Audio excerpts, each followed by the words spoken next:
Good morning, students. Today we are going to discuss the stereochemical aspects of nucleophilic substitution reaction. Students, before going in detail about stereochemical aspects of nucleophilic substitution reaction, let us consider some basic terminology related to stereochemistry. Students, इसमें जो पहली बात आती है वो students जो पहला term आता है वो आता है किरल सेंटर को लेके. The one of the important term related to stereochemistry is chiral center. Students, chiral center को हम लोग asymmetric center भी बोलते हैं या इसको हम लोग स्टीरियोजेनिक सेंटर बोलते हैं. तो इसका नाम अगर आप देना चाहो तो it may be called as asymmetric centre और इसको हम लोग कह सकते हैं stereogenic centre. Stereogenic centre. Students, जो स्टीरियोजेनिक सेंटर्स हैं उनका क्या मतलब होता है? किसी कंपाउंड में मान लो बेटे कार्बन ऑर्गेनिक कंपाउंड कोई है और इससे जो एसोसिएटेड जो ग्रुप हैं वो अगर डिफरेंट हैं तो पक्की बात आप कहोगे जो ये सेंटर आपका है, जो कार्बन जो सेंटर बना रहा है उसको आप कायरल सेंटर या एसिमेट्रिक सेंटर या स्टीरियोजेनिक सेंटर आप बोल सकते हो. So students, the necessary and sufficient condition for a centre to be stereogenic is that all the group associated with the particular group, if these are different, then that center should be called as the stereogenic center. और ये जो stereogenic centre होगा इसी को stereochemistry में हम लोग chiral centre या एसिमेट्रिक सेंटर बोलते हैं. Students, the second term is the plane polarized light. Another important term is the plane polarized light. Students, हम सबको पता है कि हमारी जो लाइट है एक इलेक्ट्रोमैग्नेटिक रेडिएशन है और इसका वेव नेचर अगर आपको पता हो तो उस पे वेव नेचर में आपने कहा था कि इसका जो वाइब्रेशन होता है वो डायरेक्शन ऑफ प्रोपगेशन के परपेंडिकुलर प्लेन में लाई करता है. तो आप समझ सकते हो कि डायरेक्शन ऑफ प्रोपगेशन के perpendicular infinite number of perpendicular plane बन सकते हैं. सो इसीलिए हम लोग कहते हैं कि जो हमारे लाइट का जो वाइब्रेशन है वो इनफाइनाइट नंबर ऑफ प्लेन में लाई करता है. इसको आप सोच भी सकते हो, जब आप फ्लैश लाइट जलाते हो तो उसके वाइब्रेशन का जो का नेचर है उसको आसानी से आप समझ सकते हो. स्टूडेंट्स, ये जो इनफाइनाइट नंबर ऑफ प्लेन में लाई करने वाले जो वाइब्रेशन है, इसको अगर हम लोग एक सिंगल प्लेन में कर लें, मतलब सारे प्लेन के जो वाइब्रेशन है उसको रिमूव करके केवल एक के वाइब्रेशन को हम लोग रिटेन रखें, तो वो जो सिंपल ऑफ लाइट मिलेगी उसको हम प्लेन पोलराइज्ड लाइट बोलते हैं। स्टूडेंट्स, अगर आप देखना चाहो तो जैसे आप देखो, ये आपके लाइट के डायरेक्शन ऑफ प्रोपोगेशन का मान लो कोई पॉइंट है, तो आप अपनी जो नॉर्मल लाइट है उसको आप ऐसे शो कर सकते हो, ये डायरेक्शन ऑफ प्रोपोगेशन अगर है। लेकिन हम लोग क्या करें, इसके जो वाइब्रेशन है इसको किसी एक प्लेन में ला दें, इसके एक प्लेन में, तो सर्कुलर प्लेन में, ठीक इसमें अगर वाइब्रेशन को ला दें तो आप कहेंगे ये जो हमारी सैंपल ऑफ लाइट होगी that should be called as the plane polarised light. Students, जो प्लेन पोलराइज्ड, ये जो इनफाइनाइट नंबर ऑफ जो प्लेन के जो वाइब्रेशन है, इसको हम लोग सिंगल प्लेन में लाने के लिए जो डिवाइस यूज करते हैं उसको हम लोग कैल्साइट क्रिस्टल बोलते हैं। कैल्साइट है एक crystalline form of calcium carbonate है, इसकी एक प्रिज्म होती है, इससे एक बनने वाली जो प्रिज्म है उसको निकाल प्रिज्म बोलते हैं। निकाल प्रिज्म से अगर इस जो नॉर्मल लाइट है इसको पास कर दिया जाए तो इसके एक प्लेन को छोड़ करके बाकी जो प्लेन के जो वाइब्रेशन है वो वहाँ पे एब्जॉर्ब कर जाएंगे, और जो एमिटेड लाइट होगी डेफिनेटली वो जो ट्रांसमिटेड लाइट होगी उसमें केवल एक ही प्लेन का वाइब्रेशन बनेगा। सो स्टूडेंट्स, तो जो उस निकाल प्लेन से जो ट्रांसमिटेड लाइट है उससे जो आपको लाइट मिलेगी उस लाइट को आप कह सकते हो it is called plane polarised light. Students, इसके बाद हम लोग एक बात करते हैं कि हमारे जो ऑर्गेनिक सब्सटेंसेस हैं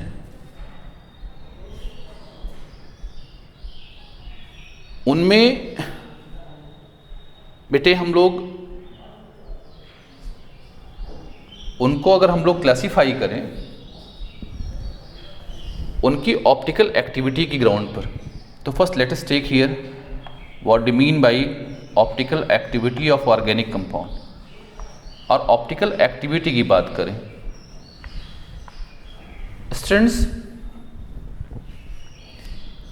अगर ये सैंपल ऑफ लाइट आपको मिली हुई है प्लेन पोलराइज्ड लाइट, इसको किसी कंपाउंड के सॉल्यूशन के थ्रू पास किया जाए by keeping it in polarimeter, तो इसका जो प्लेन ऑफ वाइब्रेशन है, जो डायरेक्शन ऑफ वाइब्रेशन है, उसकी तीन सिचुएशन बन सकती है। सिचुएशन ये बन सकती है कि जो आपकी लाइट है उसके प्लेन को आपका कंपाउंड राइट डायरेक्शन में रोटेट कर सकता है, it has ability to rotate the little vibration of plane polarised light in right direction or in left direction or no change in the direction of vibration. Students, जब compound आपके क्या करता है, compound का जो सोल्यूशन आपने लिया हुआ है वो प्लेन पोलराइज्ड लाइट की डायरेक्शन को राइट में रोटेट कर देता है, तो उसको हम लोग डेक्स्ट्रो बोलते हैं। उस कंपाउंड को डेक्स्ट्रो रोटेटरी बोलते हैं, रोटेटरी बोलते हैं। जब वो लेफ्ट में रोटेट कर देता है तो उसको हम लोग लेवियो रोटेटरी बोलते हैं, रोटेटरी बोलते हैं। और अगर कोई चेंज नहीं आता है तो हम लोग कहते हैं ऑप्टिकली इनएक्टिविटी ऑर्गेनिक कंपाउंड है, ऑप्टिकली इनएक्टिव कंपाउंड है।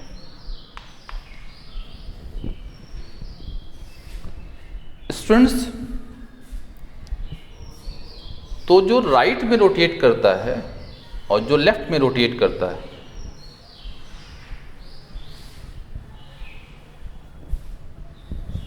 राइट वाले को डेक्स्ट्रो बोलते हैं, लेफ्ट वाले को लेवियो बोलते हैं।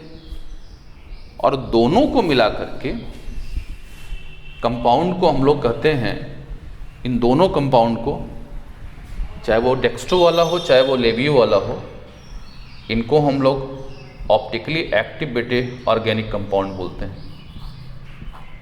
ऑप्टिकली एक्टिव कंपाउंड बोलते हैं।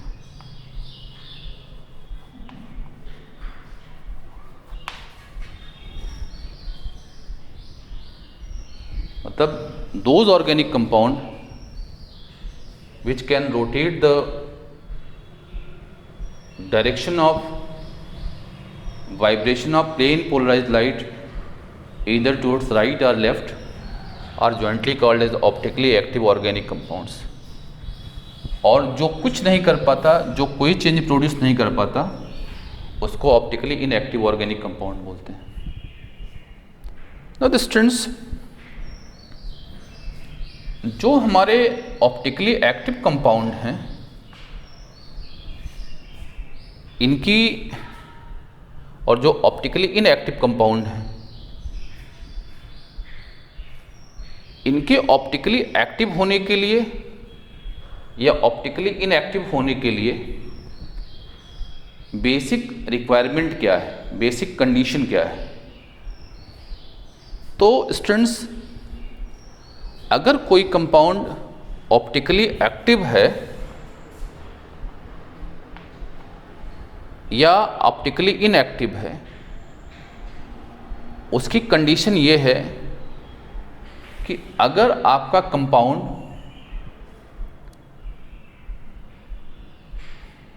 में कोई एलिमेंट ऑफ सिमेट्री एग्जिस्ट नहीं करती, मतलब if your compound does not have any element of symmetry। तो स्टूडेंट्स, अगर बात करें हम, तो सिमेट्री की बात आपने मैथमेटिक्स में करी है। तो जैसे आप अपने ज्योमेट्रिकल फिगर में आप सिमेट्री की बात करते हो, वैसे आप कंपाउंड की जो ज्योमेट्री है उसमें भी सिमेट्री की बात करते हो। स्टूडेंट्स, जो एलिमेंट ऑफ सिमेट्री हो सकते हैं, उसमें एक रोटेशनल एक्सिस ऑफ सिमेट्री होती है,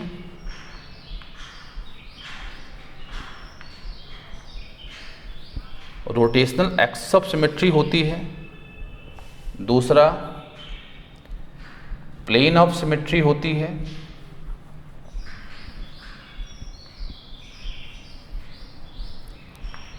तीसरा बेटे पॉइंट ऑफ सिमेट्री होती, पॉइंट ऑफ सिमेट्री होती। स्टूडेंट्स,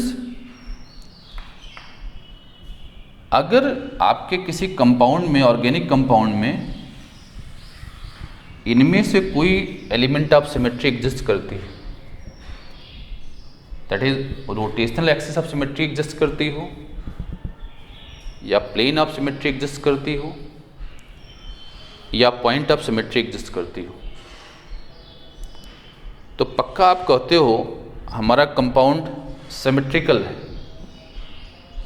और अगर कंपाउंड सिमेट्रिकल होगा तो डेफिनेटली आपका जो कंपाउंड होगा वो ऑप्टिकली इनएक्टिव होगा।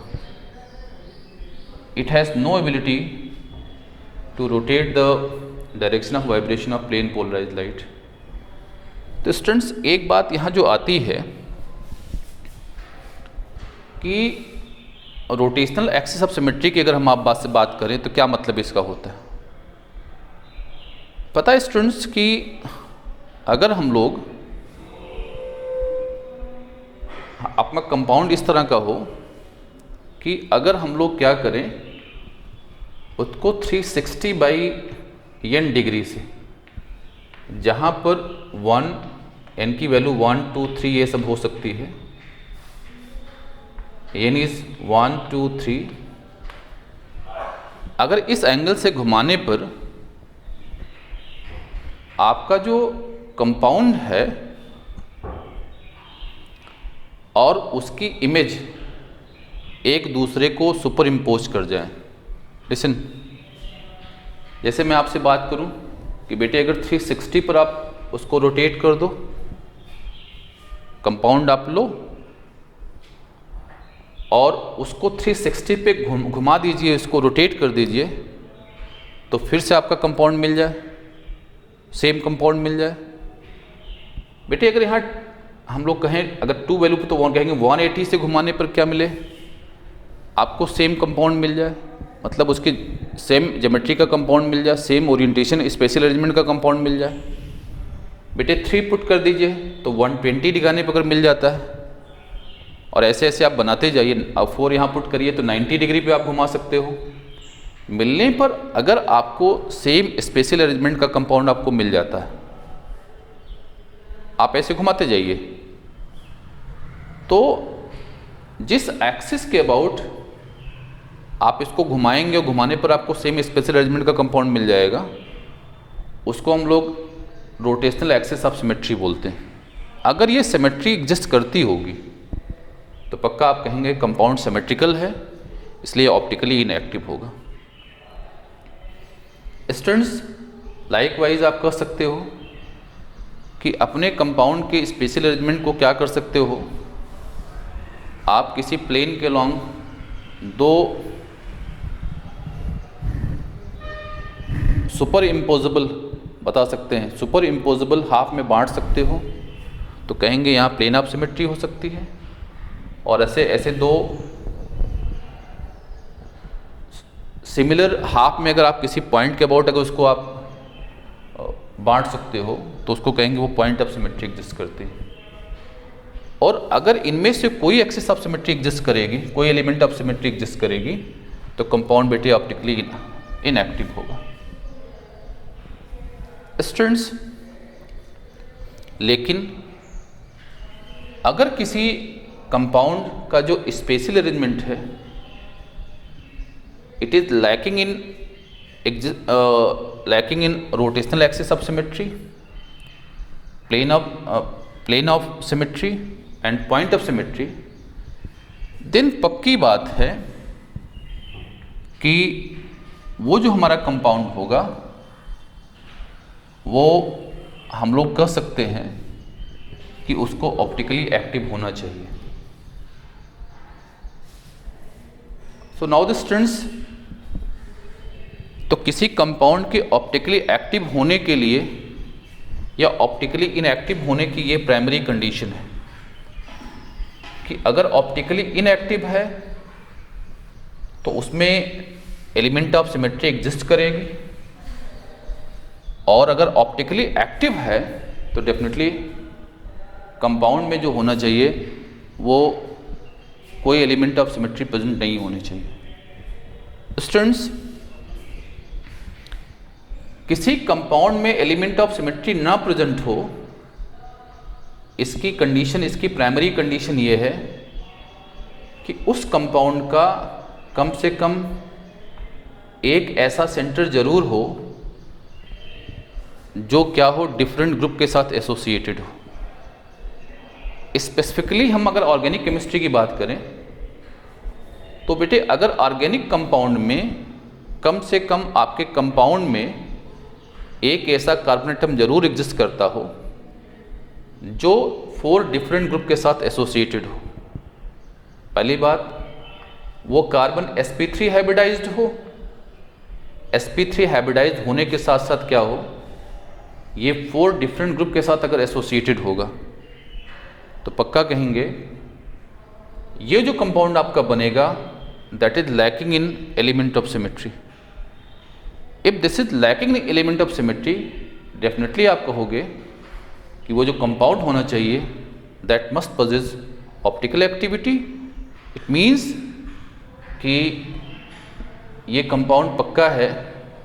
आपके इसके दो फॉर्म होंगे, one of the form is called dextro form and other is called laevo form. Students, after this let us consider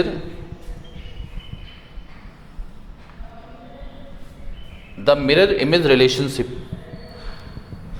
students, अगर हम बात करें आपके जो ऑप्टिकली एक्टिव बेटे जो आपके कंपाउंड बने, मतलब जिनमें किरलिटी प्रेजेंट है, जहां पे किरलिटी प्रेजेंट होती है वहां पर अगर आप ऐसे सब्सटेंसेस का अगर आप मिरर इमेज लो तो स्टूडेंट्स जो मिरर इमेज बनती है वो कुछ केसेस में नॉन सुपर इम्पोजेबल होती है और कुछ केस में सुपर इम्पोजेबल होती है। स्टूडेंट्स, किसी कंपाउंड, किसी ऑप्टिकली एक्टिव कंपाउंड के अगर आप देखो तो उसके जो मिरर इमेज होती है in some of the cases it is non superimposable, superimposable, imposable.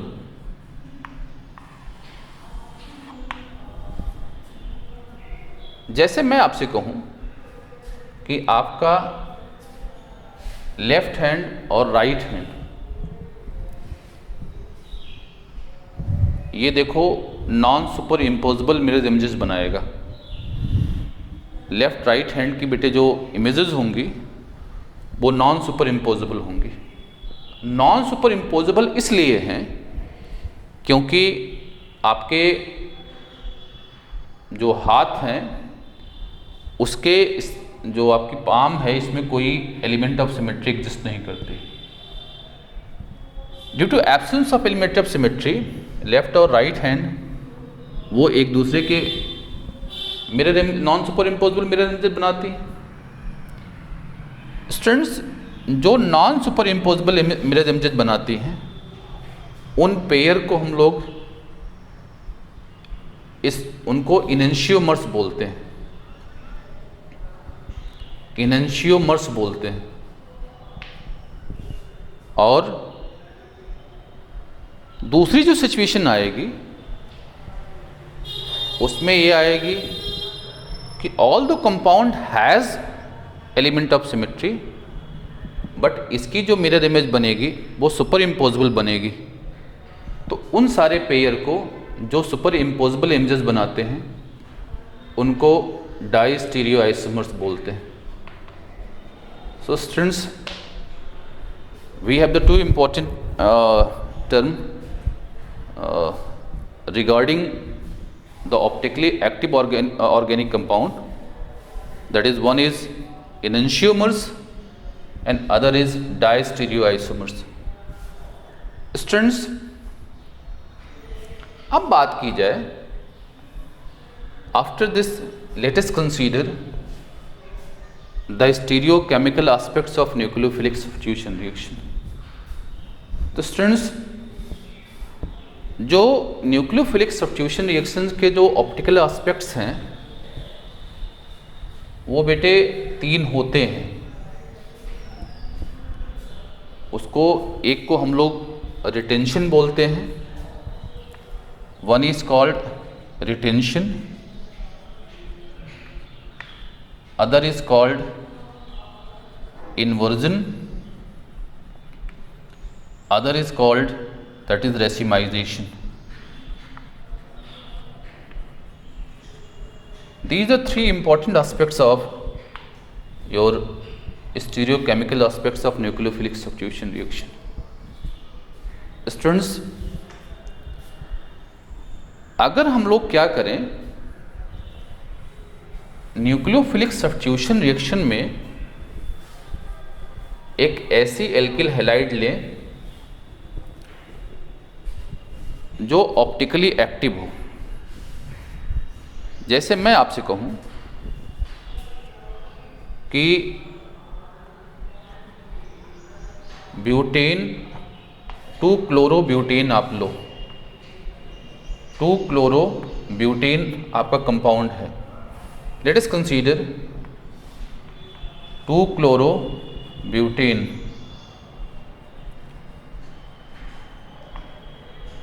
As the organic compound. तो पता है ये एल्किल हैलाइड है, न्यूक्लियोफिलिक सब्स्टिट्यूशन रिएक्शन शो करेगा, लेकिन इसका स्टीरियोकेमिकल एस्पेक्ट्स देना है तो पहले ये देखिए ये कंपाउंड ऑप्टिकली एक्टिव है कि नहीं। These aspects are obtained in the case of optically active alkyl halides। तो स्टूडेंट्स अगर हम बात करें इसकी स्ट्रक्चर आप लिखो अगर, तो you can write this is CH3 CHCl CH2 CH3। अगर इसको किया जाए तो दिखाई पड़ रहा है कि आपके कंपाउंड में ये जो सेंटर है ये किरल सेंटर फॉर्म करता है, since it is associated with 4 different group. बेटे एक क्लोरो है, दूसरा हाइड्रोजन है, तीसरा मेथिल और चौथा आपका एथिल है। ये 4 ग्रुप से जुड़ा हुआ बेटे कार्बन है। सो ऑप्टिकली एक्टिव है। अगर ये ऑप्टिकली एक्टिव है तो हम लोग क्या करें, अगर इस पर कोई न्यूक्लियोफिलिक सब्स्टिट्यूशन रिएक्शन कराएं तो इसका जो कॉन्फ़िगरेशन है, इस कंपाउंड का जो कॉन्फ़िगरेशन है इस कार्बन के अबाउट, किरल कार्बन के अबाउट अपनी अगर इंटेग्रिटी वो प्रिजर्व रखता है, मतलब न्यूक्लियोफिलिक सब्स्टिट्यूशन रिएक्शन में वो उसके ग्रुप का जो ओरिएंटेशन है, जो उसका कॉन्फ़िगरेशन है, अगर वो चेंज ना हो तो कहेंगे the nucleophilic substitution reaction have retention as the stereochemical aspects. Likewise students, अगर ऐसा हो कि न्यूक्लियोफिलिक सब्स्टिट्यूशन रिएक्शन कराने पर उसका जो कॉन्फ़िगरेशन है वो चेंज हो जाए, इन्वर्ट हो जाए। इन्वर्ट होने का मतलब, जैसे मैं आपसे बात करूं कि जब आंधी तेज आती है तो आपका जो अम्ब्रेला है वो देखो कैसे पलट जाता है। तो अगर ऐसी सिचुएशन हो, कॉन्फ़िगरेशन जस्ट अपोजिट हो जाए, तो उस फेनोमेनन को, वो जो हमारा स्टीरियोकेमिकल एस्पेक्ट्स है उसको हम लोग इन्वर्जन बोलते हैं। फॉर एग्जांपल, मान लो मैंने आपसे कहा कि we have CH CH3 C2H5 Cl, ये था, ये आपका 2-क्लोरोब्यूटेन है। आप क्या कर रहे हो, इस पर एक न्यूक्लियोफिलिक सब्स्टिट्यूशन रिएक्शन करा रहे हो। मान लो आपने न्यूक्लियोफाइल OH नेगेटिव यहाँ पर यूज किया है इस रिएक्शन के लिए। तो जब आप यूज करते हो तो कंपाउंड का कॉन्फ़िगरेशन कुछ ऐसा अगर हो जाता है, this is we have CH3, we have C2H5 and OH is obtained as the product. तो देखिए, अगर इसमें आप रिलेशनशिप ढूंढिए तो कहेंगे ये जो रिलेशनशिप है उसमें जस्ट इट इज, ये इसका जो कॉन्फ़िगरेशन है इसका जस्ट अपोजिट है, या इसका जो कॉन्फ़िगरेशन इसका जस्ट अपोजिट है। सो पक्की बात आप कहोगे कि after the nucleophilic substitution reaction configuration get inverted. और अगर इन्वर्ट हो जाती है तो डेफिनेटली कहेंगे that nucleophilic substitution reaction have inversion as the stereochemical aspects. Students, ये जो एस्पेक्ट्स मिलता है वो SN2 रिएक्शन की मैकेनिज्म में मिलता है। जब आप SN2 मैकेनिज्म में कोई ऑप्टिकली एक्टिव एल्किल हैलाइड का आप यूज करते हो। स्टूडेंट्स, लाइकवाइज अगर हम एक बात और आपसे करें कि मान लो हमने आपसे कहा कि let we have CH3 C2H5 C3H7 Br as the compound ले लिया, तो आप समझ सकते हो ये भी जो कंपाउंड है ये इसका जो सेंट्रल कार्बन है वो एसिमेट्रिक है, मतलब किरल है। अगर ये किरल होगा तो जब इस पर आप कोई न्यूक्लियोफिलिक सब्स्टिट्यूशन रिएक्शन कराओगे तो सिचुएशन समझिए जरा तो। और हम मान लेते हैं कि ये जो सब्स्टिट्यूशन रिएक्शन होगी वो SN1 मैकेनिज्म के थ्रू होगी। अगर SN1 मैकेनिज्म के थ्रू होगी तो स्टूडेंट्स आप समझ सकते हो कि पहले ये क्या बनाएगा, ये जो कंपाउंड है पहले आपका बनाएगा क्या, अपना कार्बोकैटायन। इसका जो कार्बोकैटायन बनेगा वो कुछ ऐसा बनना चाहिए, this is C3H7 plus we have.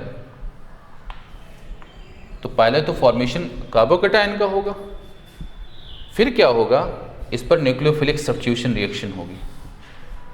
तो स्टूडेंट्स, जब न्यूक्लियोफिलिक सब्स्टिट्यूशन रिएक्शन होगी तो पता है ये जो स्ट्रक्चर है वो प्लेनर है, इट है द प्लेनर स्ट्रक्चर। तो प्लेनर स्ट्रक्चर जब होगी तो इस पर क्या होगा, जो आपका न्यूक्लियोफाइल है वो रियर अटैक कर सकता है और रियर अटैक करके एक कन्फिग्रेशन देगा। लाइकवाइज जो आपका न्यूक्लियोफाइल है वो फ्रंट अटैक होकर के बेटे दूसरा देगा वो। तो अगर मैं आपसे बात करूं तो आपका जो प्रोडक्ट मिलेगा, this is the configuration, this is C2H5 and we have C3H7। लेकिन ये कंपाउंड जो मिलेगा उसमें अगर आप देखो तो उसका जो कन्फिग्रेशन मिलेगा CCH3, this is we have C2H5 बेटे C3H7 और OH। स्टूडेंट्स, अगर इनको आप केयर करो, इस कंपाउंड को फर्स्ट को, इस कंपाउंड सेकंड को, तो आप कह सकते हो ये दोनों कंपाउंड फर्स्ट और सेकंड इनेंशियोमर्स हैं, मतलब ये नॉन सुपर इम्पोजिबल इमेजेस बनाते हैं। लेकिन अगर ये इमेजेस बनाएंगे तो बेटे इसमें ये वाला जो कंपाउंड है ये डेक्स्ट्रो रोटेटरी है और ये जो कंपाउंड है वो लेवियो रोटेटरी है, लेवियो रोटेटरी है। अगर वो डेक्स्ट्रो है और ये लेवियो है और दोनों की इस जगह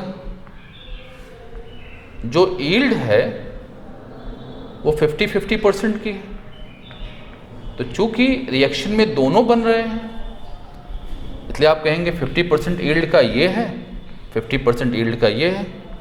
अगर दोनों 50% यील्ड के होंगे तो ये एक दूसरे के रोटेशन को कैंसिल करके जो मिक्सचर होगा उसके ऑप्टिकल रोटेशन को ज़ीरो दे देंगे। सो स्टूडेंट्स, ये जो मिक्सचर मिला हुआ है इसको हम लोग रेसमिक मिक्सचर बोलते हैं and the property of racemic mixture not to show any optical activity, इसी को हम लोग रेसिमाइजेशन बोलते हैं। सो स्टूडेंट्स, आप समझ सकते हो कि, और ये बात जानते हो कहाँ पर आती है, SN1 जो रिएक्शन की मैकेनिज्म है उसमें अगर आप लोग ऑप्टिकली एक्टिव एल्किल हैलाइड का यूज करोगे तो पक्का है उसमें रेसिमाइजेशन मिलेगा, जबकि ऑप्टिकली एल्किल हैलाइड का यूज आप जब करोगे जिसमें क्या होगा, SN2 मैकेनिज्म अगर वहाँ होगी तो पक्का क्या आएगा, वहाँ पर आपको इन्वर्जन मिलेगा। लेकिन स्टूडेंट्स रिटेंशन कहाँ मिलता है? तो रिटेंशन की बात समझने के लिए काम करिए, मैं आपको कंपाउंड दे रहा हूँ। Let us consider this compound as the alkyl halide. We have CH3, C2H5, C3H7 and CH2Cl। Students care करो यहाँ पे। और अगर अब आप क्या करो, यहाँ पर न्यूक्लियोफिलिक सब्स्टिट्यूशन रिएक्शन कराओ, तो स्टूडेंट्स याद करना, जो एसिमेट्रिक कार्बन है उसके किसी बॉन्ड का यहाँ क्लीवेज नहीं हो रहा है। All the bond present at asymmetric carbon that intact itself, that are intact. जो बॉन्ड टूट रहा है वो ग्रुप का बॉन्ड टूट रहा है। जब इस ये पे न्यूक्लियोफिलिक सब्स्टिट्यूशन रिएक्शन होगी तो CH2 का Cl हटेगा वहाँ।